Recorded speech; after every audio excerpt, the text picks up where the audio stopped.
ಎಲ್ರಿಗೂ ನಮಸ್ತೆ. ನನ್ನ ಯೂಟ್ಯೂಬ್ ಚಾನಲ್ಗೆ ಸ್ವಾಗತ. ಯೂಟ್ಯೂಬ್ ಚಾನಲ್ನ ಹೆಸರು ಶಿಕ್ಷಣ ಅವರ ಅಂತ.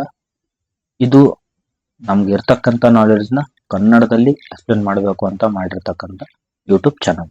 ಓಕೆ, ಫಸ್ಟ್ ಸಬ್ಜೆಕ್ಟು ನಾನು ತಗೊಂಡಿರೋದು ಡಿಜಿಟಲ್ ಮಾರ್ಕೆಟಿಂಗ್ ಅಂತ. ಡಿಜಿಟಲ್ ಮಾರ್ಕೆಟಿಂಗ್ನೇ ಯಾಕೆ ತಗೊಂಡಿದ್ದೀವಿ ಅಂತಂದ್ರೆ ಇದ್ರದ್ದು ಇಂಪಾರ್ಟೆನ್ಸ್ ಅಷ್ಟೊಂದು ಇರೋದ್ರಿಂದ ಡಿಜಿಟಲ್ ಮಾರ್ಕೆಟಿಂಗ್ ಕಲ್ಸೋಣ ಅಂದ್ಬಿಟ್ಟು ತಗೊಂಡಿರೋದು. ಇವತ್ತಿನ ಒಂದೇನು ನಾವು ಹೇಳ್ತೀವಿ ಯುಗದಲ್ಲಿ ಜಮಾನದಲ್ಲಿ ಡಿಜಿಟಲ್ ಮಾರ್ಕೆಟಿಂಗ್ ತುಂಬಾ ಅಡ್ವಾನ್ಸ್ಡ್ ಆಗಿ ಮೂವ್ಮೆಂಟ್ ಆಗ್ತಾ ಇರ್ತಕ್ಕಂಥದ್ದು. ಆದ್ರಿಂದ ಡಿಜಿಟಲ್ ಮಾರ್ಕೆಟಿಂಗ್ ಕಲ್ತ್ರೆ ಒಳ್ಳೆ ಅಪರ್ಚುನಿಟೀಸ್ ಇದೆ, ಒಳ್ಳೆ ಕರಿಯರ್ ಇದೆ, ಮತ್ತೆ ಸೆಲ್ಫ್ ಎಂಪ್ಲಾಯ್ಮೆಂಟ್ ಮಾಡ್ಕೋಬಹುದು, ಸ್ವಂತವಾಗಿ ನಿಮಗೆ ದುಡ್ಡನ್ನ ಅರ್ನ್ ಮಾಡ್ಬೋದು, ಫ್ರೀಲ್ಯಾನ್ಸಿಂಗ್ ತರಾನು ಮಾಡ್ಬೋದು. ಆದ್ರಿಂದ ಇಷ್ಟೆಲ್ಲ ಅಪ್ಲಿಕೇಶನ್ಸ್ ಇರೋದ್ರಿಂದ ಅಥವಾ ನಿಮ್ದೇ ಒಂದು ಯಾವ್ದಾದ್ರು ಬಿಸ್ನೆಸ್ ಇದೆ ಅನ್ಕೊಳ್ಳೋಣ, ಅದನ್ನ ಗ್ರೋ ಮಾಡಕ್ಕೂ ಕೂಡ ಇದನ್ನ ನೀವು ಇಂಪ್ಲಿಮೆಂಟ್ ಮಾಡ್ಕೋಬಹುದು. ಓಕೆನಾ? ಅದಕ್ಕಾಗಿ ಫಸ್ಟ್ ನಾವು ತಗೊಂಡಿರ್ತಕ್ಕಂಥ subject digital marketing. Okay, digital marketing ಅಂತ ಫಸ್ಟ್ ಆಫ್ ಆಲ್ ಮಾರ್ಕೆಟಿಂಗ್ ಅಂತಂದ್ರೆ ಏನು? ಮಾರ್ಕೆಟಿಂಗ್ ಅಂತ ಅಂದ್ರೆ ಒಂದು ವಸ್ತು ಇದೆ, ಅನ್ಕೊಳ್ಳೋಣ, ಅಥವಾ ಒಂದು ನಾಲೆಡ್ಜ್ ಇದೆ, ಒಬ್ಬ ಪರ್ಸನ್ ಇದ್ದಾನೆ. ಯಾವುದೇ ಒಂದು ಇನ್ಫಾರ್ಮೇಶನ್ ನ ಮ್ಯಾಕ್ಸಿಮಮ್ ಜನರಿಗೆ ತಲುಪಿಸ್ತಕ್ಕಂತ ಒಂದು ಮೀಡಿಯಮ್ ಅನ್ನೇ ನಾವೇನಂತೀವಿ, ಒಂದು ಕೆಲಸವನ್ನೇ ನಾವೇನಂತೀವಿ ಅಂದ್ರೆ ಮಾರ್ಕೆಟಿಂಗ್ ಅಂತ ಕರಿತೀವಿ. ಮಾರ್ಕೆಟ್ ಅಲ್ಲಿ ಇರ್ತಕ್ಕಂತ ಜನರಿಗೆ ನಮ್ಮ ವಸ್ತುನ ತಲುಪಿಸ್ತಕ್ಕಂತ ಅಂದ್ರೆ ಇದೆ ಅಂತ ಇನ್ಫಾರ್ಮೇಶನ್ ತಲುಪಿಸ್ತಕ್ಕಂತ ಪ್ರೊಸೆಸ್ಗೆ ನಾವೇನಂತೀವಿ ಮಾರ್ಕೆಟಿಂಗ್ ಅಂತ ಕರಿತೀವಿ. ಓಕೆನಾ? ಡಿಜಿಟಲ್ ಮಾರ್ಕೆಟಿಂಗ್ ಅಂತ ಅಂದ್ರೆ ಅದೇ ಒಂದು ವಸ್ತು ಆಗ್ಲಿ, ಇನ್ಫಾರ್ಮೇಶನ್ ಆಗ್ಲಿ, ಒಂದು ಪ್ರಾಡಕ್ಟ್ ಆಗ್ಲಿ, ಅಥವಾ ಒಬ್ಬ ವ್ಯಕ್ತಿಯ ಒಂದು ಬ್ರ್ಯಾಂಡ್ ಇಮೇಜ್ ಆಗ್ಲಿ, ಬ್ರ್ಯಾಂಡ್ ಕ್ರಿಯೇಟ್ ಮಾಡೋದಾಗ್ಲಿ, ಅದ್ ಎಲ್ಲವನ್ನ ಡಿಜಿಟಲಿ ಅಂದ್ರೆ ಇಂಟರ್ನೆಟ್ ಮೂಲಕ, ಮೊಬೈಲ್ ಮೂಲಕ, ಟ್ಯಾಬ್ ಮೂಲಕ, ಕಂಪ್ಯೂಟರ್ ಮೂಲಕ, ಡಿಜಿಟಲಿ ಇಂಟರ್ನೆಟ್ ನ ಯೂಸ್ ಮಾಡಿ ಮಾಡ್ತಕ್ಕಂತ ಒಂದು ಮಾರ್ಕೆಟಿಂಗ್ ನ ನಾವ್ ಏನಂತೀವಿ ಅಂದ್ರೆ ಡಿಜಿಟಲ್ ಮಾರ್ಕೆಟಿಂಗ್ ಅಂತ ಕರಿತೀವಿ. ಇದರಲ್ಲಿ ಆಫ್ಲೈನ್ ಮತ್ತೆ ಆನ್ಲೈನ್ ಮಾರ್ಕೆಟಿಂಗ್ ಅಂತ ಅಂದ್ರೆ ಇದೇನಂದ್ರೆ ಟ್ರೆಡಿಷನಲ್ ಮಾರ್ಕೆಟಿಂಗ್ ಮತ್ತೆ ಡಿಜಿಟಲ್ ಮಾರ್ಕೆಟಿಂಗ್. ಆಫ್ಲೈನ್ ಮಾರ್ಕೆಟಿಂಗ್ ಅಂತಂದ್ರೆ ಟ್ರೆಡಿಷನಲ್ ಅಂದ್ರೆ ಮುಂಚೆಯಿಂದ ಏನ್ ಮಾಡ್ತಾ ಬಂದಿದೀವಲ್ಲ ಅದೆಲ್ಲ ಆಫ್ಲೈನ್ ಮಾರ್ಕೆಟಿಂಗ್. ಡಿಜಿಟಲ್ ಮಾರ್ಕೆಟಿಂಗ್ ಅಂದ್ರೆ ಇವಾಗ ಮಾಡ್ತಾ ಇರ್ತಕ್ಕಂಥದ್ದು. ಮುಂಚೆ ಆಫ್ಲೈನ್ ಅಂತಂದ್ರೆ ಏನು? ಆಫ್ಲೈನ್ ಮಾರ್ಕೆಟಿಂಗ್ ಅಲ್ಲಿ ಏನೇನಾಗುತ್ತೆ? ಆಫ್ಲೈನ್ ಮಾರ್ಕೆಟಿಂಗ್ ಅಲ್ಲಿ ತುಂಬಾ ಅಂದ್ರೆ ಫಾರ್ ಎಕ್ಸಾಂಪಲ್ ನಿಮ್ಗೆ ಇವಾಗ ಹೇಳ್ಕೊಡ್ತೀನಿ. ಇವಾಗ ನೋಡಿ, ಒಂದು ವಸ್ತು ಇದೆ, ಅದನ್ನ ನೀವು ಮುಂಚೆ ಅಂದ್ರೆ ಪ್ರೀವಿಯಸ್ ಅಲ್ಲಿ ನೀವೇನಾದ್ರೂ ಮಾಡ್ಬೇಕು ಅಂದ್ರೆ ಏನ್ ಮಾಡ್ತಾ ಇದ್ರಿ? ಆಡ್ ಗಳನ್ನ ಕೊಡ್ತಾ ಇದ್ರಿ. ಏನ್ ಆಡ್ ಕೊಡ್ತಾ ಇದ್ರಿ? ಹೇಗ್ ಕೊಡ್ತಾ ಇದ್ರಿ? ಒಂದು ನ್ಯೂಸ್ ಪೇಪರ್ ಅಲ್ಲಿ ಹಾಕ್ತಾ ಇದ್ರಿ, ಹೌದಾ? ನ್ಯೂಸ್ ಪೇಪರ್ ಅಲ್ಲಿ ನೀವೇನ್ ಮಾಡ್ತಾ ಇದ್ರಿ? ಆಡ್ ಗಳನ್ನ ಹಾಕಿಸ್ತಾ ಇದ್ರಿ. ಎರಡನೇದಾಗಿರ್ಬೋದು, ಯಾವ್ದ್ರಲ್ಲಿ ಬರ್ತಾ ಇತ್ತು? ಈ ಗೋಡೆಗಳಿಗೆಲ್ಲ ಅಂಟಿಸ್ತಿದ್ರಿ, ಹೌದಾ? ಗಳಿಗೆ ಅಂಟಿಸ್ತಾ ಇದ್ವಿ. ಮೂರನೇದು, ಬ್ಯಾನರ್ ಗಳನ್ನ ಕಟ್ತಾ ಇದ್ವಿ, ಹೌದಾ? ಎಲ್ಲಿ ಬೇಕಂದ್ರೆ ಅಲ್ಲಿ ಬ್ಯಾನರ್ ಗಳನ್ನ ಕಟ್ತಾ ಇದ್ವಿ. ನಾಲ್ಕನೇದು, ನ್ಯೂಸ್ ಪೇಪರ್ ಅಲ್ಲಿ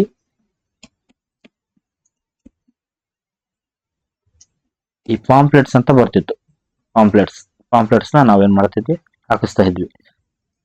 ಈ ತರದ ಒಂದು ಅಪ್ಲಿಕೇಶನ್ಸ್ ಅಂದ್ರೆ ಈ ತರದ ಒಂದು ಐಡಿಯಾಗಳಿಗೆ ನಾವ್ ಏನಂತೀವಿ ಅಂತಂದ್ರೆ ಆಫ್ಲೈನ್ ಅಥವಾ ಏನು ಟ್ರೆಡಿಷನಲ್ ಮಾರ್ಕೆಟಿಂಗ್ ಅಂತ ಕರಿತೀವಿ, ಹೌದಾ? ಇದು ಎಲ್ಲದಕ್ಕಿಂತಲೂ ಮೀರಿ ಇವಾಗ ನಾವೇನ್ ಮಾಡ್ತಾ ಇದ್ದೀವಿ, ಅದಕ್ಕೆ ನಾವೇನಂತೀವಿ ಅಂದ್ರೆ ಡಿಜಿಟಲ್ ಮಾರ್ಕೆಟಿಂಗ್ ಅಂತ ಕರಿತೀವಿ.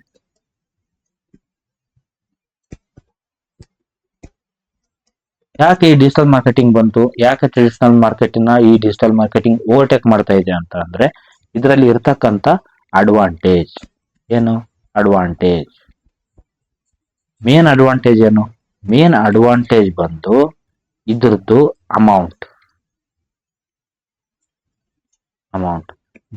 ದುಡ್ಡು ಏನಾಗುತ್ತೆ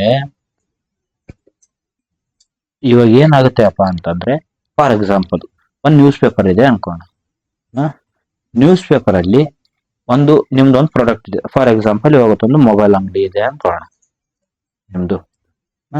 ನಿಮ್ದು ಮೊಬೈಲ್ ಅಂಗಡಿನ ಎಲ್ರಿಗೂ ತಿಳಿಸ್ಬೇಕು ಇದೆ ಅಂತಂದು. ಓಪನಿಂಗ್ ಮಾಡ್ತಾ ಇದೀರಾ ಅನ್ಕೋಣ, ಅಥವಾ ನಿಮ್ ಮೊಬೈಲ್ ಅಂಗಡಿಗೆ ಕಸ್ಟಮರ್ ಬರ್ಬೇಕು. ಈ ಫ್ರಂಟ್ ಹೆಡ್ಡಿಂಗ್ ಏನಿದೆ ಇದರಲ್ಲಿ ಈ ತರ ಒಂದು ನ್ಯೂಸ್ ನ ನೀವು ಆಡ್ ಮಾಡಿಸ್ತೀರಾ, ಓಕೆನಾ? ಇಷ್ಟು ಪೇಜಿಗೆ ನೀವು ಆಡ್ ಮಾಡ್ಸಕ್ಕೆ, ಫ್ರಂಟ್ ಪೇಜ್ ಅಲ್ಲಿ ಹಾಕಕ್ಕೆ ನಿಮ್ಗೆ ಮಿನಿಮಮ್ ಏನಿಲ್ಲ ಅಂತಂದ್ರೂ ಒಂದು 5000 ಮೇಲೆ ಖರ್ಚಾಗುತ್ತೆ, ಓಕೆನಾ. 5 to 8K, 5K to 8K ನಿಮ್ಗೆ ಏನಿದೆ ಇದರಲ್ಲಿ ಖರ್ಚಾಗುತ್ತೆ, ಸರಿನಾ. ಬ ಖರ್ಚಾಗುತ್ತೆ. ಖರ್ಚು ಆದ್ಮೇಲೆ ಎಷ್ಟು ಜನಕ್ಕೆ ರೀಚ್ ಆಗುತ್ತೆ ಇದು? ಎಷ್ಟು ಜನಕ್ಕೆ ರೀಚ್ ಆಗುತ್ತೆ? ನ್ಯೂಸ್ ಪೇಪರ್ ಎಷ್ಟು ಜನ ಓದ್ತಾರೆ ಇವಾಗ? ಎಷ್ಟು ಜನ ನ್ಯೂಸ್ ಪೇಪರ್ ನೋಡಿ ಈ ಆಡ್ ನ ನೋಡಿ ನಿಮ್ಮ ಅಂಗಡಿ ಹತ್ರ ಬರ್ತಾರೆ? ಇದು ಲಿಮಿಟೆಡ್ ಆಗಿರ್ತಕ್ಕಂಥ ಜನರಿಗೆ ಏನಿದೆ ಅಲ್ಲ ಇದು ತಲುಪುತ್ತೆ. ಅದನ್ನೇ ಫಾರ್ ಎಕ್ಸಾಂಪಲ್ ಇದೇ ನಿಮ್ ಮೊಬೈಲ್ ಶಾಪ್ ಇದೆ, ಇದು ಇಷ್ಟು ದುಡ್ಡು ಬೇಕಾಗಿಲ್ಲ. ಒಂದು ಡಿಜಿಟಲಿ ನೀವೇನ್ ಮಾಡ್ತೀರಾ ಅಂತಂದ್ರೆ ಒಂದು ಡಿಜಿಟಲ್ ಕಾರ್ಡ್ ನ ಮಾಡಿಸ್ತೀರಾ. ಇವಾಗ ನೀವು ಆನ್ಲೈನ್ ಅಲ್ಲಿ ಫ್ರೀ ಆಗಿ ಮಾಡ್ಕೋಬಹುದು, ಅಥವಾ ಯಾರಿಗೂ ದುಡ್ಡು ಕೊಟ್ಟು ಮಾಡಿಸ್ತೀರಾ ಅಂತಂದ್ರೂ ನೀವು ಎಷ್ಟು ಕೈಲಿ ಮಾಡಿಸ್ಬೋದು? 500 rupees ಅಲ್ಲಿ ಒಂದು ಕಾರ್ಡ್ ನ ನೀವು ರೆಡಿ ಮಾಡಿಸ್ಬೋದು. ಈ 500 rupees ನ ನೀವು ಇದು ಎಷ್ಟು ಜನಕ್ಕೆ ನೀವು ತಲುಪಿದೆ ಅಂತ ನಿಮ್ಮ ಹತ್ರ ಡಾಟಾ ಇರಲ್ಲ. ಇರುತ್ತಾ? ಇರಲ್ಲ. ಏನು ಡಾಟಾ ಇರಲ್ಲ ನಿಮ್ಮ ಹತ್ರ. ನೀವು ಆಡ್ ಕೊಡ್ತೀರಾ, ನೋಡ್ತಾರೆ, ಬಂದ್ರೆ ಬಂದ್ರು, ಬಂದಿಲ್ಲ ಅಂದ್ರೆ ಇಲ್ಲ, ಎಷ್ಟು ಜನಕ್ಕೆ ಹೋಗ್ತಾ ಇದೆ ಏನಿದೆ ಯಾವ್ದೋ ಡಾಟಾ ನಿಮಗೆ ಸಿಗಲ್ಲ. ಬಟ್ ಇದರಲ್ಲಿ ಆಗಲ್ಲ. ಇವಾಗ ಒಂದು ಡಿಜಿಟಲ್ ಕಾರ್ಡ್ ನೀವು ಮಾಡಿಸ್ತೀರಾ. ಡಿಜಿಟಲ್ ಕಾರ್ಡ್ ಮಾಡಿಸಿದ್ಮೇಲೆ ಇದನ್ನ ನೀವೇನ್ ಮಾಡ್ತೀರಾ ಅಂತಂದ್ರೆ ಆಡ್ ರನ್ ಮಾಡ್ತೀರಾ ಅನ್ಕೋಣ. ಆಡ್ಸ್ ರನ್ ಮಾಡ್ತೀರಾ ಅನ್ಕೋಣ. ಈ ಆಡ್ಸ್ ರನ್ ಆಗಿರ್ಬೋದು, ಅಥವಾ ಎರಡು ಆಡ್ ಅಲ್ಲಿ ಏನಾಗಿರುತ್ತೆ, ಒಂದು ಆಡ್ ಜಸ್ಟ್ ನಿಮ್ದು ವೆಬ್ಸೈಟ್ ಇದೆ ಅನ್ಕೋಣ. ಫಾರ್ ಎಕ್ಸಾಂಪಲ್ ನಿಮ್ ಮೊಬೈಲ್ ಶಾಪ್ಗೆ ಒಂದು ವೆಬ್ಸೈಟ್ ಇದೆ. ಈ ಆಡ್ ರನ್ ಮಾಡಿದ ತಕ್ಷಣ ಯಾರಿಗೆ ಬೇಕಾಗಿದೆಯಲ್ಲ ಅವ್ರು ಆ ಅಪ್ಲಿಕೇಶನ್ ಅಲ್ಲಿ ಬಂದು ಆಡ್ಸ್ ನೋಡಿ ಅಲ್ಲಿಂದ ವೆಬ್ಸೈಟಿಗೆ ಬಂದು ಪರ್ಚೇಸ್ ನ ಮಾಡ್ತಾರೆ. ಇಲ್ಲಪ್ಪ ಇದು ನಿಮ್ದು ವೆಬ್ಸೈಟ್ ಏನಿಲ್ಲ, ನೀವು ಬರೀ ನಿಮ್ ಸ್ಟೋರ್ ನ ನೀವು ಮಾರ್ಕೆಟಿಂಗ್ ಮಾಡ್ತಾ ಇದ್ದೀರಾ ಅನ್ಕೋಣ. ಫಾರ್ ಎಕ್ಸಾಂಪಲ್ ಎಲ್ಲಿದೆ ನಿಮ್ದು ಫಾರ್ ಎಕ್ಸಾಂಪಲ್ ಬ್ಯಾಂಗ್ಳೂರಲ್ಲಿ ಇದೆ ಅನ್ಕೋಣ. ಒಂದು ಸ್ಟೋರ್ ಬ್ಯಾಂಗ್ಳೂರಲ್ಲಿ ಇದೆ. ಬ್ಯಾಂಗ್ಳೂರಲ್ಲಿ ಎಷ್ಟು ದೊಡ್ಡದಿದೆ? ಬ್ಯಾಂಗ್ಳೂರು ತುಂಬಾ ದೊಡ್ಡದಿದೆ ಅಲ್ವಾ. ಇವಾಗ ಫಾರ್ ಎಕ್ಸಾಂಪಲ್ ನಿಮ್ದು ಎಲ್ಲೋ ಎಲೆಕ್ಟ್ರಾನಿಕ್ ಸಿಟಿಯಲ್ಲಿ ಇದೆ ಅನ್ಕೋಣ. ಎಲೆಕ್ಟ್ರಾನಿಕ್ ಸಿಟಿಯಲ್ಲಿದೆ. ಬಟ್ ಯಾರೋ ಒಬ್ಬ ವ್ಯಕ್ತಿ ಎಲ್ಲಿದ್ದಾನೆ? ಅವನು ನೆಲಮಂಗಲದಲ್ಲಿದ್ದಾನೆ ಅನ್ಕೋಣ. ಎಷ್ಟು ದೂರ ಆಗುತ್ತೆ ಇವನಿಗಿದು? ತುಂಬಾ ದೂರ ಆಗುತ್ತಲ್ವ.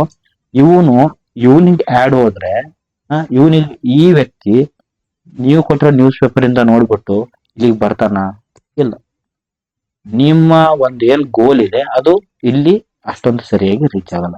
ಬಟ್ ಅದೇ ನೀವು ಆಡ್ ರನ್ ಮಾಡಿ ನಿಮ್ಮ ಏರಿಯಾ ಏನಿದೆ ಎಲೆಕ್ಟ್ರಾನಿಕ್ ಸಿಟಿ ಮಾತ್ರ ನೀವು ಸೆಲೆಕ್ಟ್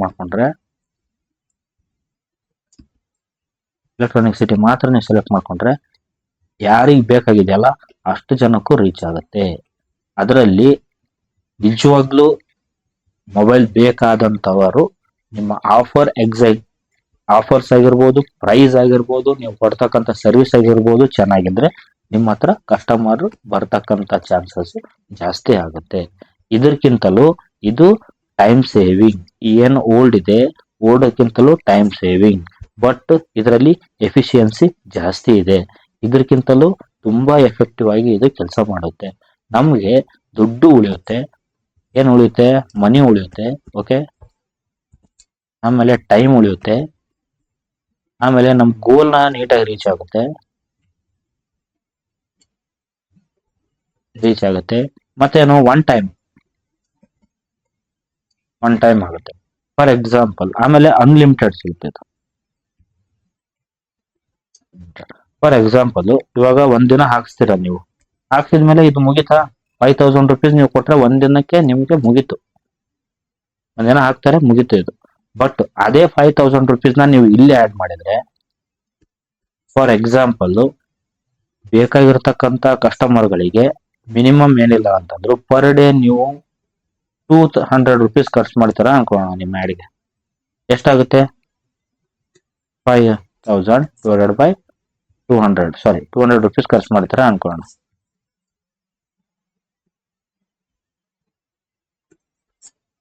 25 days ವರೆಗೂ ನೀವೇನಿದೆ ರನ್ ಮಾಡ್ಬೋದು. ಓಕೆನಾ. ಇದು ಬರೀ ಒಂದಿನಕ್ಕೆ ಇಷ್ಟು ಖರ್ಚಾಗೋದು, ಇದು 25 ದಿನಕ್ಕೆ ಇಷ್ಟೊಂದು ಖರ್ಚಾಗುತ್ತೆ. ಸೊ ಏನಿದೆಯಲ್ಲ ಇದು ಎಫೆಕ್ಟಿವ್ ಆಗಿದೆ. ಅದಕ್ಕೆ ಆಗ್ತಾ ಹೋಗ್ತಾ ಇದೆ, ಟ್ರೆಡಿಷನಲ್ ಮಾರ್ಕೆಟಿಂಗ್ ಇಂದ ಹಿಡಿದು ಟ್ರೆಡಿಷನಲ್ ಮಾರ್ಕೆಟಿಂಗ್ ಏನಿದೆ ಅಲ್ಲಿಂದ ಜನ ಡಿಜಿಟಲ್ ಮಾರ್ಕೆಟಿಂಗಿಗೆ ಶಿಫ್ಟ್ ಆಗ್ತಾ ಇದ್ದಾರೆ.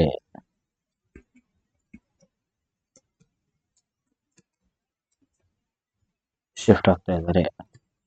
ಗೊತ್ತಾಯ್ತಲ್ಲ ಇದ್ರದ್ದು ಇಂಪಾರ್ಟೆನ್ಸ್ ಏನು ಅಂತ. ಆಮೇಲೆ ಫಾರ್ ಎಕ್ಸಾಂಪಲ್ ಏನು ಅಂತ ಅಂದ್ರೆ, ಇವಾಗ ನೀವು ಯಾವ್ದೋ ಒಂದನ್ನ ನೀವು ಸ್ಟಾರ್ಟ್ ಮಾಡ್ತೀರಾ ಅನ್ಕೊಳ್ಳೋಣ, ಯಾವ್ದೋ ಒಂದು ಇದನ್ನ ಮಾಡ್ಬೇಕು ಅನ್ಕೊಳ್ಳೋಣ. ಸೊ ಏನಾಗುತ್ತೆ ಅಂತಂದ್ರೆ, ಟ್ರೆಡಿಷನಲ್ ಮಾರ್ಕೆಟಿಂಗ್ ಅಂದ್ರೆ ಜನ ಎಲ್ಲ ಡಿಜಿಟಲ್ ಮಾರ್ಕೆಟಿಂಗ್ ಗೆ ಶಿಫ್ಟ್ ಆಗ್ತಾ ಇದಾರೆ. ಇದ್ರದ್ದು ರೀಚ್ ಚೆನ್ನಾಗಿರುತ್ತೆ. ಮತ್ತೆ ಇವಾಗ ಫಾರ್ ಎಕ್ಸಾಂಪಲ್ ನಿಮ್ ಮೊಬೈಲ್ ಇದೆ, ಮೊಬೈಲ್ ಶಾಪ್ ಇದೆ, ಸರಿನಾ?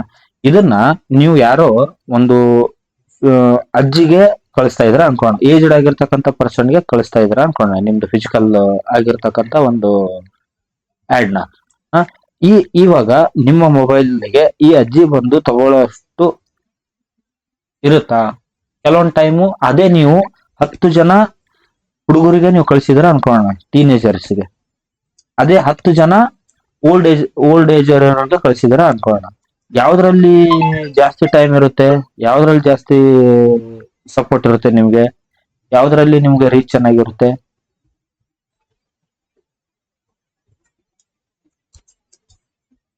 10 ಜನ ಟೀನೇಜರ್ಸ್ ಅಥವಾ ಇಷ್ಟು ಜನಕ್ಕೆ ರೀಚ್ ಆಗಿದೆ ಅಂತಂದ್ರೆ ಇದರಲ್ಲಿ ಒಂದ್ 3 ಜನ ಬರ್ತಾರೆ ಅನ್ಕೋಣ. ಇವರಿಗೆ ನೀವು 100 ಜನಕ್ಕೆ ರೀಚ್ ಆದ್ರೂ 3 ಜನ ಬರೋದು ಕಡಿಮೆ ಅಲ್ವಾ? ಅದಕ್ಕೆ ಡಿಜಿಟಲ್ ಮಾರ್ಕೆಟಿಂಗ್ ಅಲ್ಲಿ ಅಷ್ಟೊಂದು ಪವರ್ ಇದೆ ಅಂದ್ಬಿಟ್ಟು ಇದು ಪಾಪ್ಯುಲರ್ ಆಗ್ತಾ ಇದೆ. ನೆಕ್ಸ್ಟ್ ಏನಪ್ಪಾ ಇದರಲ್ಲಿ ಅಂತಂದ್ರೆ, ಡಿಜಿಟಲ್ ಮಾರ್ಕೆಟಿಂಗ್ ಪ್ರಮುಖ ವಿಭಾಗಗಳು ಅಂದ್ರೆ ಏನೆಲ್ಲ ಕ್ಯಾಟಗರೀಸ್ ಬರುತ್ತೆ ಡಿಜಿಟಲ್ ಮಾರ್ಕೆಟಿಂಗ್ ಅಲ್ಲಿ, ಏನೆಲ್ಲ ಕ್ಯಾಟಗರೀಸ್ ಬರುತ್ತೆ ಅಂತಂದ್ರೆ, ಫಾರ್ ಎಕ್ಸಾಂಪಲ್ ಯಾವ್ಯಾವ್ದೆಲ್ಲ ಮೆಥಡ್ಸ್ ಇರುತ್ತೆ ಡಿಜಿಟಲ್ ಮಾರ್ಕೆಟಿಂಗ್ ಅಲ್ಲಿ. ಇವಾಗ ವೆಬ್ಸೈಟ್ ಇದೆ, ಒಂದು ವೆಬ್ಸೈಟ್ ನ ನೀವು ಮಾಡಿ ನಿಮ್ಮ ಪ್ರಾಡಕ್ಟ್ ನ ಅದ್ರಲ್ಲಿ ಹಾಕ್ಬಿಟ್ಟು ಕೊಟ್ರೆ ಅದು ವೆಬ್ಸೈಟ್ ಥ್ರೂ ಆಗುತ್ತೆ. ಇದರಿಂದ ಅರ್ನ್ ಮಾಡ್ಬೋದು. ಇದರಲ್ಲೇನೆ ನಿಮ್ ಪ್ರಾಡಕ್ಟ್ ಏನು ಇಲ್ಲ, ನಿಮ್ ನಾಲೆಡ್ಜ್ ಇದೆ ಅಂತಂದ್ರೆ ಅದನ್ನ ಏನ್ ಮಾಡ್ಬೋದು, ಬ್ಲಾಗಿಂಗ್ ಮಾಡಿದ್ರೆ ನಿಮ್ಗೆ ಏನಾಗುತ್ತೆ, ದುಡ್ಡು ಬರುತ್ತೆ. ಸರಿನಾ? ಅದಾಯ್ತು. Next social media marketing. Social media marketing ಅಲ್ಲಿ ಏನಾಗುತ್ತೆ,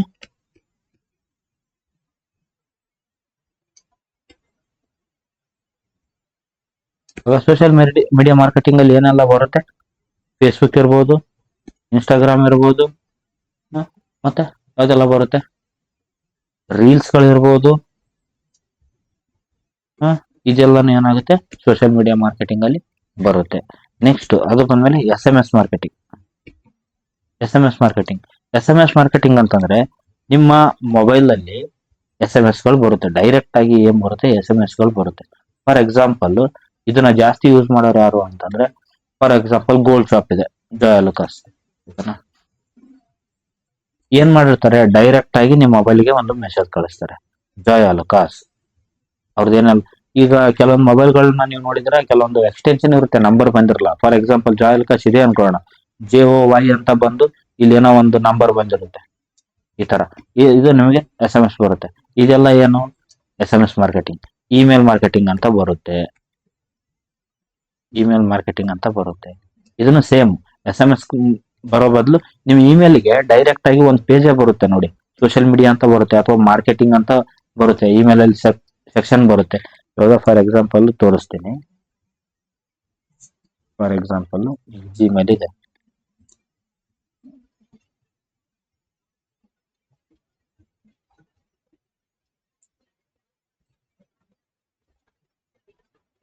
ನೀವು ಇಮೇಲ್ ನ ಓಪನ್ ಮಾಡಿದ ತಕ್ಷಣ ಕೆಲವೊಂದು ಆಡ್ಸ್ ಗಳು ಬರ್ತಾನೆ ಇರುತ್ತೆ ನಿಮ್ಗೆ, ಮೆಸೇಜ್ಗಳು. ಆ ಆಡ್ ಬರ್ತಾ ಇರತಕ್ಕಂತ ಮೆಸೇಜ್ಗಳನ್ನೇ ನಾವ್ ಏನಂತೀವಿ ಅಂತಂದ್ರೆ ಇಮೇಲ್ ಮಾರ್ಕೆಟಿಂಗ್ ಅಂತ ನಾವು ಕರಿತೀವಿ.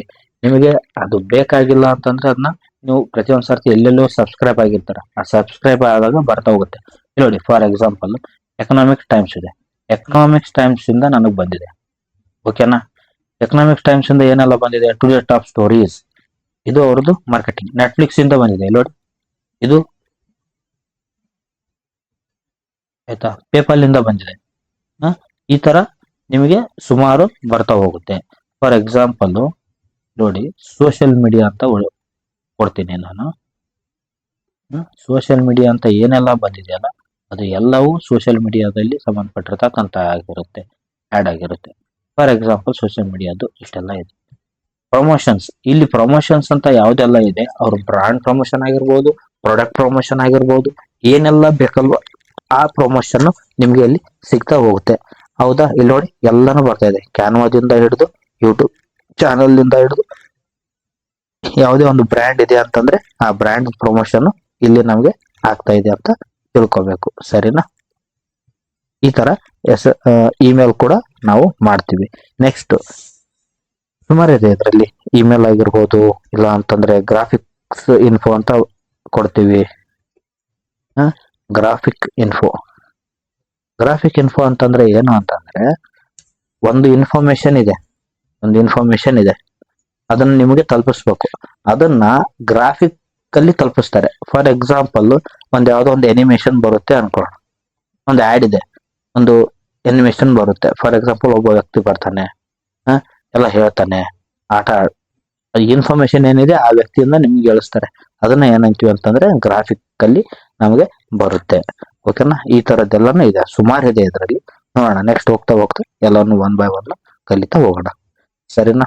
ನೆಕ್ಸ್ಟ್ ಕಸ್ಟಮರ್ ಜರ್ನಿ ಅಂತ ಅಂದ್ರೆ, ಇವಾಗ ಫಾರ್ ಎಕ್ಸಾಂಪಲ್ ನಿಮ್ ಕಸ್ಟಮರ್ ಇದಾನೆ, ನಿಮ್ ಕಸ್ಟಮರ್ಗಳಿದ್ದಾರೆ. ಒಂದು ಒಂದು ಎಕ್ಸಾಂಪಲ್ ಹೇಳ್ತೀನಿ. ಇವಾಗ ನೀವು ಒಂದು ಸೈಟ್ ಮಾಡ್ಬೇಕು ಅನ್ಕೋಣ. ರಿಯಲ್ ಎಸ್ಟೇಟ್ ಮಾಡ್ತಾ ಇದಾರೆ ಅನ್ಕೋಣ. ನಿಮ್ಮ ಹತ್ರ ಒಂದು ಇದು ಇದೆ, ಏನು ಲೇಔಟ್ ಇದೆ. ಈ ಲೇಔಟ್ ಅಲ್ಲಿ ನೀವೇನ್ ಮಾಡಿದಾರ, ಸೈಟ್ಗಳನ್ನ ಮಾಡಿದಾರ. ಓಕೆನಾ? ಈ ತರ ಸೈಟ್ಗಳನ್ನ ನೀವು ಮಾಡ್ಕೊಂಡಿದ್ದೀರಾ ಅನ್ಕೋಣ. ಇಲ್ಲಿ ನಿಮ್ಮ ಹತ್ರ ಇರ್ತಕ್ಕಂಥ ಸೈಟು, ಇದ್ರದ್ದು ಅಡ್ವರ್ಟೈಸ್ಮೆಂಟ್, ಇದು ಎಲ್ಲಾನು ನೀವು ಯಾರಿಗೆ ತಿಳಿಸ್ಬೇಕು? ಜನರಿಗೆ ತಿಳಿಸ್ಬೇಕು. ಇದನ್ನ ನೀವೇನ್ ಮಾಡ್ತೀರಾ? ಆಡ್ಸ್ ನ ರನ್ ಮಾಡ್ತೀರಾ. ಯಾವುದೋ ಒಂದು ರೂಪದಲ್ಲಿ ಆಗಿರ್ಬೋದು, ಟೆಕ್ಸ್ಟ್ ಆಗಿರ್ಬೋದು, ಅಥವಾ ವಿಡಿಯೋ ಆಗಿರ್ಬೋದು, ಅಥವಾ ಆಡಿಯೋ ಆಗಿರ್ಬೋದು, ಯಾವುದೇ ಒಂದು ಮೀಡಿಯಂ ಅಲ್ಲಿ ನೀವೇನ್ ಮಾಡ್ತೀರಾ? ಆಡ್ ನ ರನ್ ಮಾಡ್ತೀರಾ. ಆಡ್ ರನ್ ಮಾಡಿದ್ಮೇಲೆ ಏನೆಲ್ಲ ಹೇಳ್ತೀರಾ ನೀವು? ಆಡ್ಗೆ ಯಾವ ಕಸ್ಟಮರಿಗೆ ರೀಚ್ ಆಗ್ಬೇಕು? ಒಬ್ಬ ಕಸ್ಟಮರ್ ಇದ್ದಾರೆ. ಇದರಲ್ಲಿ ನಿಮ್ಮ ಆಡ್ ನ ಎಷ್ಟು ಜನ ನೋಡ್ತಾರೆ? 100 ಜನ ನೋಡ್ತಾರೆ ಅನ್ಕೊಳ್ಳೋಣ. ಈ 100 ಜನರಲ್ಲಿ ಎಷ್ಟು ಜನ ನಿಜವಾಗ್ಲೂ ನಿಮ್ಮ ಆಡ್ ನೋಡಿ ಅದಕ್ಕೆ ಕ್ಲಿಕ್ ಮಾಡಿರ್ತಾರೆ? ಕ್ಲಿಕ್ ಮಾಡಿ ಬರ್ತಾರಲ್ಲ, ಬಂದ್ಮೇಲೆ ಎಷ್ಟು ಜನ ಅದರಲ್ಲಿ ಟೈಮ್ ಸ್ಪೆಂಡ್ ಮಾಡ್ತಾರೆ? ನೆಕ್ಸ್ಟ್ ಟೈಮ್ ಸ್ಪೆಂಡ್ ಮಾಡಿದ್ಮೇಲೆ ಕ್ವೈರಿ ಎಷ್ಟು ಜನ ಕಳಿಸ್ತಾರೆ? ನೆಕ್ಸ್ಟ್ ಕ್ವೈರಿ ಕಳಿಸಿದ್ಮೇಲೆ ನೀವು ಅದಕ್ಕೆ ಯಾವ ರೀತಿ ರೆಸ್ಪಾಂಡ್ ಮಾಡ್ತೀರಾ? ರೆಸ್ಪಾಂಡ್ ಮಾಡಿದ್ಮೇಲೆ ಆ ಕಸ್ಟಮರ್ ನಿಮ್ದು ಪರ್ಚೇಸ್ ಮಾಡಿದ ಅನ್ಕೋಣ. ಅದನ್ನ ನಾವೇನಂತೀವಿ ಅಂದ್ರೆ ಕನ್ವರ್ಷನ್. ಈ ಕಸ್ಟಮರ್ ನಿಮ್ಗೆ ಒಂದು ಕನ್ವರ್ಷನ್ ಆದ. ಈ ಕನ್ವರ್ಷನ್ ಆಗಿರ್ತಕ್ಕಂಥ ಕಸ್ಟಮರ್ ರಿಪೀಟೆಡ್ ಆಗಿ ಬರ್ತಾ ಇದಾರ, ಅಥವಾ ಬರ್ತಾ ಇದ್ರೆ ಓಕೆ, ಬರ್ತಾ ಇಲ್ಲ ಅಂದ್ರೆ ಯಾಕೆ? ಈ ತರ ಎಲ್ಲವನ್ನ ಒಂದು ಡಾಟಾ ವೈಸ್ ಅಲ್ಲಿ ನಾವು ಕಸ್ಟಮರ್ನ ಅನಲೈಸ್ ಮಾಡ್ಬೇಕಾಗತ್ತೆ. ಅದನ್ನೇ ನಾವ್ ಏನ್ ಹೇಳ್ತೀವಿ ಅಂತ ಅಂದ್ರೆ ಕಸ್ಟಮರ್ ಜರ್ನಿ. Customer awareness. ಕಸ್ಟಮರ್ಗೆ ಒಂದು ಅವೇರ್ನೆಸ್ ಹೋಯ್ತು. ಅವೇರ್ನೆಸ್ ಹೋದ್ಮೇಲೆ ಕನ್ಸಿಡರೇಷನ್. ಕಸ್ಟಮರ್ ಯಾವ ರೀತಿ ಕನ್ಸಿಡರೇಷನ್ ತಗೊಂಡ್ರು, ಆ ಕನ್ಸಿಡರ್ ತಗೊಂಡ್ಮೇಲೆ ನಮ್ಗೆ ಅದು ಅವರಿಂದ ಕನ್ವರ್ಸೇಷನ್ ಆಯ್ತಾ? ಕನ್ವರ್ಸೇಷನ್ ಆದ್ಮೇಲೆ ಅವ್ರು ನಮ್ಮ ಬಿಸ್ನೆಸ್ ಅಲ್ಲಿ ಉಳ್ಕೊಂತ ಇದಾರ? ಇದೆಲ್ಲವನ್ನು ಏನಿದೆಯಲ್ಲ ನಾವು ಕಸ್ಟಮರ್ ಜರ್ನಿ ಅಂತ ಕರಿತೀವಿ. ಸೇಲ್ಸ್ ಫನಲ್ ಎಂದರೇನು, ಹೇಗೆ ಕೆಲಸ ಮಾಡುತ್ತೆ? ಸೇಲ್ಸ್ ಫನಲ್ ಅಂತ ಅಂದ್ರೆ, ಫಾರ್ ಎಕ್ಸಾಂಪಲ್, ಫನಲ್ ಅಂತಂದ್ರೆ ಏನ್ ಗೊತ್ತಾ? ಇಲ್ಲಿ ತುಂಬಾ ಇದೆ ಮ್ಯಾಟರ್ ಕಲಿಯಕ್ಕೆ. ಫನಲ್ಗಳಂತ ನಿಮ್ಗೆ ರೋಡ್ ಮ್ಯಾಪ್ ಇದ್ದಂಗೆ. Funnel is nothing but road map. Okay, road map. ನೀವಾಗ ಆನ್ಲೈನ್ ಅಲ್ಲಿ ನಮ್ಗೊಂದು ಯಾವ್ದೋ ಒಂದು ಸೇಲ್ಸ್ ಫನಲ್ ಅಂತ ಹೊಡೆದ್ರೆ ಬಂದ್ಬಿಡುತ್ತೆ. ಅಂದ್ರೆ ಸುಮಾರು ಜನ ಹಾಕ್ತಾರೆ ಏನೇನ್ ಮಾಡ್ಬೇಕು ಅಂತಂದು. ಫಾರ್ ಎಕ್ಸಾಂಪಲ್, ನಿಮ್ಮ ಹತ್ರ ಒಂದು ಏನಿದೆ, ಒಂದು ಪ್ರಾಡಕ್ಟ್ ಇದೆ. ಏನ್ ಪ್ರಾಡಕ್ಟ್ ಅನ್ಕೊಳ್ಳೋಣ? ಹೇರ್ ಆಯಿಲ್ ಇದೆ ಅನ್ಕೊಳ್ಳೋಣ. ಹೇರ್ ಆಯಿಲ್, ಓಕೆನಾ? ನೀವೇ ಮನೇಲಿ ಮಾಡ್ತಾ ಇದ್ರೆ ಒಂದು ಹೇರ್ ಆಯಿಲ್ ಇದೆ ನಿಮ್ಮ ಹತ್ರ, ಓಕೆನಾ? ಹೇರ್ ಆಯಿಲ್ ಇದೆ. ಈ ಹೇರ್ ಆಯಿಲ್ಗೆ ನೀವು ಏನ್ ಮಾಡ್ಬೇಕೀಗ? ಮಾರ್ಬೇಕಿದ್ನ. ಏನ್ ಮಾಡ್ತಾರ? ರೋಡ್ ಮ್ಯಾಪ್ ಹೆಂಗ್, ಇದ್ರ ಫನಲ್ ಹೆಂಗ್ ಮಾಡ್ತಾರ? ಫಸ್ಟ್ ಆಫ್ ಆಲ್ ಏನ್ ಮಾಡ್ತೀರಾ ಅಂತಂದ್ರೆ, ನೀವು ಇದಕ್ಕೆ ಬೇಕಾಗಿರ್ತಕ್ಕಂಥ ಡಿಸೈನ್ ಆಗಿರ್ಬೋದು, ಒಂದು ನಿಮ್ದು ಅಥೆಂಟಿಕ್ ಆಗಿ ಚೆನ್ನಾಗಿ ಕಾಣ್ತಕ್ಕಂಥ ಫೇಸ್ ಇರ್ಬೇಕಲ್ವಾ, ಅದಾಗಿರ್ಬೋದು. ನಿಮ್ದು ಬ್ರ್ಯಾಂಡ್ ಎಲ್ಲ ಮಾಡ್ತೀರಾ, ಅದಕ್ಕೆ ರೋಡ್ ಮ್ಯಾಪ್ ಅಲ್ಲಿ ಏನ್ ಮಾಡ್ತಾ ಹೋಗ್ತಾರೆ ಅಂತಂದ್ರೆ first create brand, create brand. Next proper documentation, documentation. Financial planning, financial planning. Business planning, business planning. ಇನ್ನು ತುಂಬಾ ಇದೆ. ಇದರಲ್ಲಿ ಏನು ಅಂತಂದ್ರೆ ಫಸ್ಟ್ ಈಗ ಒಂದು ಏರಲ್ ಅದಕ್ಕೆ ಏನ್ ಮಾಡ್ತಾರ, ಒಂದ್ ನೇಮ್ ಇಡ್ತಾರ. ನೇಮ್ ಏನು, ಈಗ for example growth, growth hair oil ಅಂತ ಇಡ್ತಾರ ಅನ್ಕೋಣ. ಹೇರ್ ಆಯಿಲ್ ಇದನ್ನ ನೀವೇನ್ ಮಾಡ್ಬೇಕು, ಬ್ರ್ಯಾಂಡ್ ಮಾಡ್ಬೇಕು. ಬ್ರ್ಯಾಂಡ್ ಮಾಡ್ಬೇಕು ಅಂತಂದ್ರೆ ನಿಮ್ದೇ ಒಂದು ಲೋಗೋ ಮಾಡ್ಕೊಳ್ಳಿ, ಆಯ್ತಾ. ಲೋಗೋ ಮಾಡ್ಕೋಬೇಕಾಗತ್ತೆ, ನೇಮ್ ಇಡ್ಬೇಕಾಗತ್ತೆ, ಇದನ್ನ ರಿಜಿಸ್ಟರ್ ಮಾಡ್ಕೋಬೇಕಾಗತ್ತೆ, ಇದನ್ನ GST ಬೇಕಾಗುತ್ತೆ. ಈ ತರದ್ದು ಪ್ರಾಪರ್ ಡಾಕ್ಯುಮೆಂಟೇಶನ್ ಅಂತಂದ್ರೆ ಅದೇ ಏನು, ನಿಮ್ಗೆ ಇದೊಂದು ಏನೋ ನೀವು ಒಬ್ರು ಯೂಸ್ ಮಾಡಕ್ಕೆ ಕೊಡ್ತಾ ಇದ್ರ, ಅದಕ್ಕೆ ಬೇಕಾಗಿರ್ತಕ್ಕಂತ ಒಂದು ಸರ್ಟಿಫಿಕೇಟ್ ಬೇಕಲ್ವಾ. ನಿಮ್ದು ಅಂದ್ರೆ ಚೆನ್ನಾಗಿದೆ, ಅಥೆಂಟಿಕ್ ಆಗಿದೆ, ನಮ್ಮ ಇಂಡಿಯಾದ ರೂಲ್ಸ್ ಪ್ರಕಾರ ಯೂಸೇಬಲ್ ಇದೆ, ಸೇಲೇಬಲ್ ಇದೆ, ಇದನ್ನ ಡಾಕ್ಯುಮೆಂಟೇಶನ್ ಮಾಡ್ಕೋಬೇಕು. ಫೈನಾನ್ಷಿಯಲ್ ಅಂದ್ರೆ ಇವಾಗ ಏನಾಗುತ್ತೆ, ಕೆಲವೊಂದು ಟೈಮು ಏನು ಗೊತ್ತಿಲ್ಲದೆ ಬಿಸ್ನೆಸ್ ಗಿಳಿದು ಲಾಸ್ ಆಗ್ತಾರೆ. ಯಾಕೆ ಅಂತಂದ್ರೆ ಪ್ರಾಪರ್ ಪ್ಲಾನಿಂಗ್ ಇಲ್ಲದೆ ಇರೋದಕ್ಕೆ. ಇವಾಗ ಫೈನಾನ್ಷಿಯಲ್ ನಾವ್ ಏನ್ ಮಾಡ್ತೀವಿ, ಮಾಡ್ಕೊಳಲ್ಲ. ಏನಂತೀವಿ, ಯಾವ್ದೋ ಒಂದು ಅಡ್ವರ್ಟೈಸ್ ನೋಡ್ತೀವಿ, ಹೇರ್ ಆಯಿಲ್ ತುಂಬಾ ಮಾರ್ಕೆಟಿಂಗ್ ಅಲ್ಲಿ ಇದೆ, ತುಂಬಾ ಚೆನ್ನಾಗಿ ಬಿಸ್ನೆಸ್ ಮಾಡ್ತಾ ಇದೆ, ಓಕೆ ನಾವೊಂದ್ ಮಾಡೋಣ ಅಂತ ಅನ್ಕೋತೀವಿ.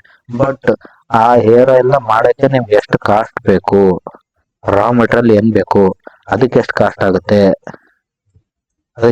ಆಗುತ್ತೆ, ಆಮೇಲೆ ಪ್ಯಾಕೇಜಿಂಗ್ ಕಾಸ್ಟ್ ಎಷ್ಟಾಗುತ್ತೆ, ಪ್ಯಾಕೇಜಿಂಗ್ ಆದ್ಮೇಲೆ ನಿಮ್ಮ ಟಾರ್ಗೆಟೆಡ್ ಆಡಿಯನ್ಸ್ ಯಾರು,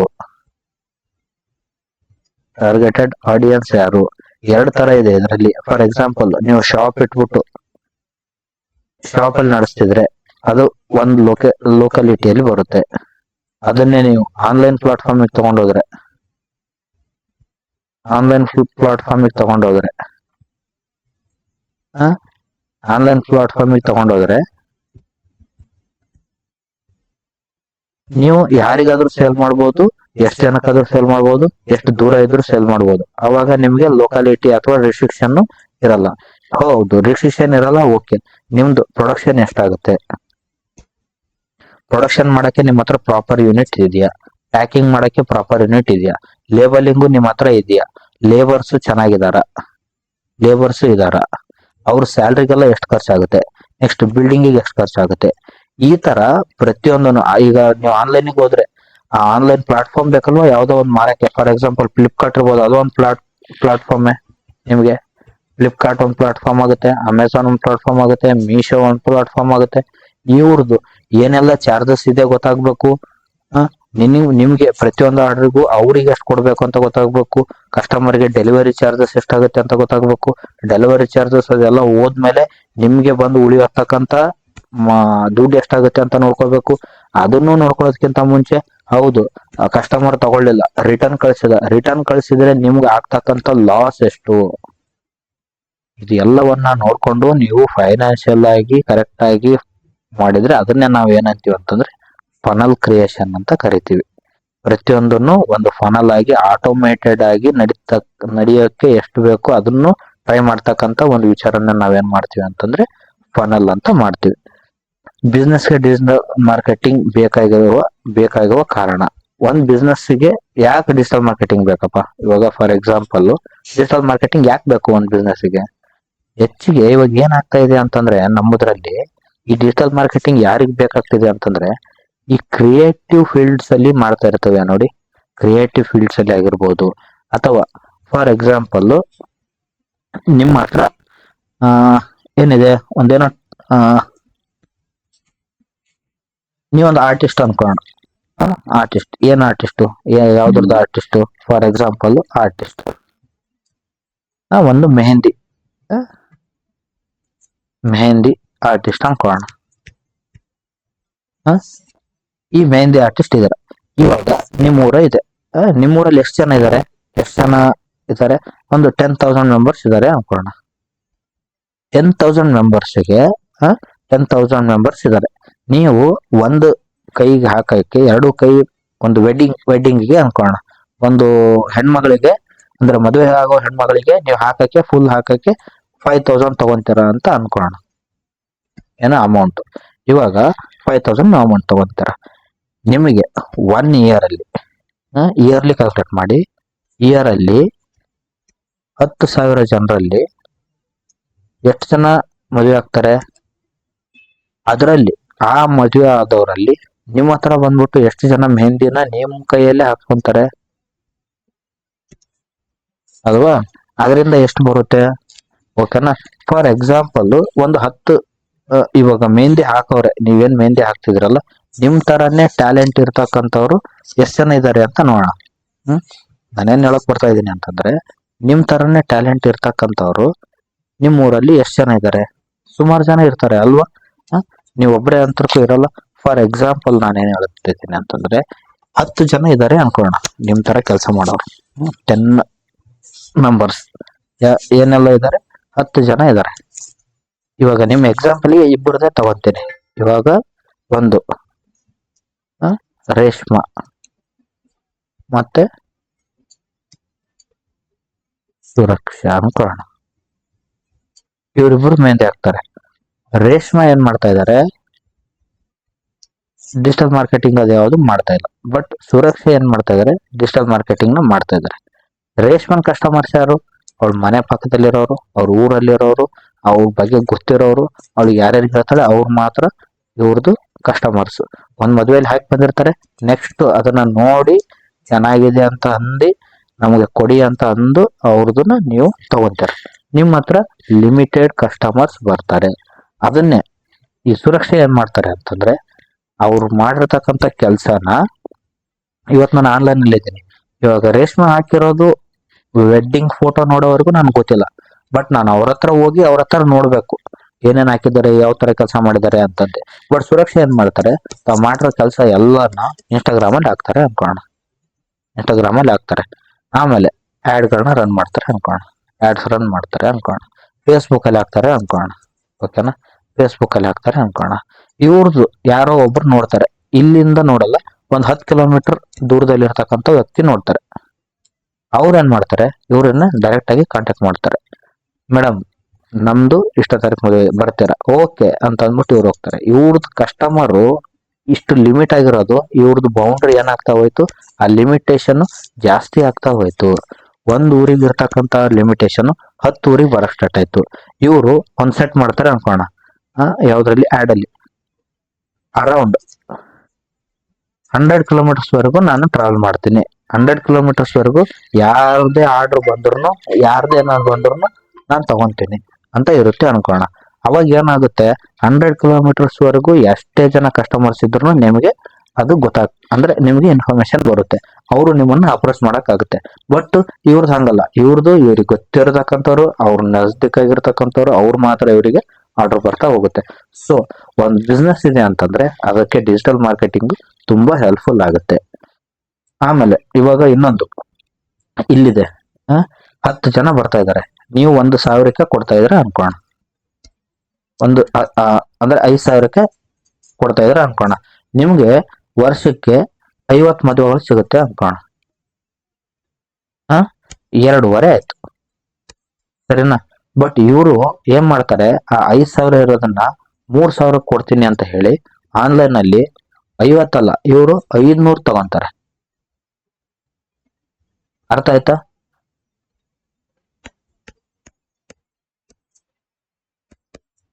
ಇಷ್ಟು ದುಡ್ಡನ್ನ ಇವರು ಅರ್ನ್ ಮಾಡಕ್ ಸ್ಟಾರ್ಟ್ ಮಾಡ್ತಾರೆ. ಅದನ್ನ ಹೇಳ್ತಾ ಇರೋದು. ಇದಕ್ಕೂ ಇರ್ತಕ್ಕಂಥ ವ್ಯತ್ಯಾಸ ತುಂಬಾ ಇದೆ. ರೀಚ್ ಆಗುತ್ತೆ, ದುಡ್ಡು ಕಡಿಮೆ ಆಗುತ್ತೆ, ಎಲ್ಲವನ್ನು ಇದರಲ್ಲಿ ಬರುತ್ತೆ. ಪ್ರತಿಯೊಂದು ಬಿಸ್ನೆಸ್ ಅನ್ನು ನಾವು ಇದರಲ್ಲಿ ಹ್ಯಾಂಡಲ್ ಮಾಡಬಹುದು. ಅದಕ್ಕೆ ಡಿಜಿಟಲ್ ಮಾರ್ಕೆಟಿಂಗ್ ಬೇಕಾಗಿರತಕ್ಕಂಥ ಕಾರಣಗಳು. ಓಕೆನಾ? ನೆಕ್ಸ್ಟ್ ಏನಪ್ಪಾ ಅಂತಂದ್ರೆ, ಈ ಡಿಜಿಟಲ್ ಮಾರ್ಕೆಟಿಂಗ್ ಟೂಲ್ಸ್ ಅಂದ್ರೆ ಯಾವ್ದೆಲ್ಲ ಇದಾವೆ ಅಂತ ಅಂದ್ರೆ ವಿಭಾಗಗಳು ಅಂತ ಇತ್ತು ನೋಡಿ. ಇಲ್ಲಿ ಈ ಡಿಜಿಟಲ್ ಮಾರ್ಕೆಟಿಂಗ್ ನ ಪ್ರಮುಖ ವಿಭಾಗಗಳು ಅಂತ ಇದೆ ನೋಡಿ. ಇಲ್ಲಿ ಈ ವಿಭಾಗಗಳು ಅಂತ ಏನಿದೆಯಲ್ಲ, ಅದನ್ನೇ ನಾವ್ ಏನಂತೀವಿ ಅಂತ ಅಂದ್ರೆ ಇವುಗಳು ಏನು, ಒಂದು ವೆಬ್ಸೈಟ್ ಮತ್ತೆ ಬ್ಲಾಗಿಂಗ್ ಒಂದು ವಿಭಾಗ, ಸರ್ಚ್ ಇಂಜಿನ್ ಆಪ್ಟಿಮೈಸೇಷನ್ ಒಂದು ವಿಭಾಗ, ಸಾಮಾಜಿಕ ಜಾಲತಾಣದಲ್ಲಿ ಮಾಡ್ತಕ್ಕಂಥದ್ದು ಒಂದು ವಿಭಾಗ, ಫೇಸ್ಬುಕ್ ಇನ್ಸ್ಟಾಗ್ರಾಮ್ ಅಲ್ಲಿ ಮಾಡ್ತಕ್ಕಂಥದ್ದು, ಗೂಗಲ್ ಆಡ್ಸ್ ರನ್ ಮಾಡ್ತಕ್ಕಂಥದ್ದು, ಇಮೇಲ್ ಮಾರ್ಕೆಟಿಂಗ್ ಆಗಿರ್ಬೋದು, ಕಂಟೆಂಟ್ ಮಾರ್ಕೆಟಿಂಗ್ ಆಗಿರ್ಬೋದು, ಯೂಟ್ಯೂಬ್ ಚಾನಲ್ ಮಾರ್ಕೆಟಿಂಗ್ ಆಗಿರ್ಬೋದು, ಅಫಿಲಿಯೇಟೆಡ್ ಮಾರ್ಕೆಟಿಂಗ್ ಆಗಿರ್ಬೋದು, ಇ ಕಾಮರ್ಸ್ ಆಗಿರ್ಬೋದು, ಫ್ರೀಲ್ಯಾನ್ಸಿಂಗ್ ಆಗಿರ್ಬೋದು, ಈ ತರದ್ದು ನಾವು ಎಲ್ಲವನ್ನ ನಾವು ಮಾಡ್ತೀವಿ. ಓಕೆನಾ, ಈ ತರದ್ದೆಲ್ಲವನ್ನ ನಾವು ಮಾಡ್ತೀವಿ. ಸರಿನಾ, ಅಡ್ವಾನ್ಸ್ ಸ್ಟ್ರಾಟಜಿ ಅಂತ ಇದು ಎಕ್ಸ್ಟ್ರಾ ಇರೋದು. ಓಕೆನಾ, ಇವಾಗ ಇಷ್ಟು ಡಿಜಿಟಲ್ ಮಾರ್ಕೆಟಿಂಗ್ ಬಗ್ಗೆ ಒಂದು ಸಣ್ಣ ಪರಿಚಯ. ನಾವು ನೆಕ್ಸ್ಟ್ ನಮ್ಮ ಕ್ಲಾಸಲ್ಲಿ ಏನ್ ಮಾಡೋಣ ಅಂತಂದ್ರೆ ಪ್ರತಿಯೊಂದನ್ನು, ಓಕೆನಾ, ಯಾವುದನ್ನ ಪ್ರತಿಯೊಂದನ್ನು ಇವಾಗೇನು ನಾನು ನಿಮ್ಗೆ ಹೇಳ್ಕೊಟ್ಟಿದ್ದೀನಲ್ಲ, ಇದು ಪ್ರತಿಯೊಂದನ್ನು ನಾವು ನಿಮಗೆ ವಿವರವಾಗಿ ಹೇಳ್ಕೊಡಕ್ಕೆ ಟ್ರೈ ಮಾಡ್ತೀವಿ. ಓಕೆನಾ, thank you so much. First ಇದನ್ನ ಕ್ಲೋಸ್ ಮಾಡ್ಕೊಳ್ಳೋಣ. Thank you so much. ನಿಮಗೆ ನಮ್ಮ ಕ್ಲಾಸ್ಗಳು ಇಷ್ಟ ಆಗ್ತಾ ಹೋದ್ರೆ ಪ್ಲೀಸ್ ಲೈಕ್ ಮಾಡಿ, ಸಬ್ಸ್ಕ್ರೈಬ್ ಮಾಡಿ, ಬೇರೆಯವ್ರಿಗೆ ಕಲಿಬೇಕು ಅಂತ ಆಸಕ್ತಿ ಇರೋರಿಗೆ ಶೇರ್ ಮಾಡಿ. Thank you so much.